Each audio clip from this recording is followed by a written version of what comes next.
స్వప్న ఇప్పుడు మా అందరి కోసం నీ జర్నీ క్లుప్తంగా షేర్ చేస్తాను. అందరికీ నమస్కారం. నా పేరు స్వప్న. నేను 10th చదివే అప్పుడు నాకు బోన్ క్యాన్సర్ రావడం జరిగింది. నేను అనంతపూర్లో హాస్పిటల్స్ చాలా చూయించుకున్నాను, నాకు ఎక్కడా బాగా అవ్వలేదు. తర్వాత నాకు గవర్నమెంట్ హాస్పిటల్లో బసవతారకం హాస్పిటల్ ప్రిఫర్ చేశారు. నాకు కీమోస్ 6 months పెట్టారు, అయినా కూడా నాకు రికవర్ అవ్వలేదు. తర్వాత ఆపరేషన్ చేయించాలని చెప్పారు. అప్పుడు జగన్ సార్ మా ఇంటికి రావడం జరిగింది. అప్పుడు బాలకృష్ణ సార్తో మాట్లాడించి ఇక్కడ హాస్పిటల్కి అడ్మిట్ చేయించారు.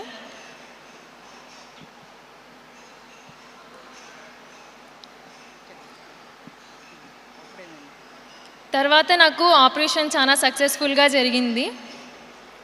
ఇక్కడ నాకు టోటల్గా మొత్తం హరిత మేడం బాగా చూసుకున్నారు.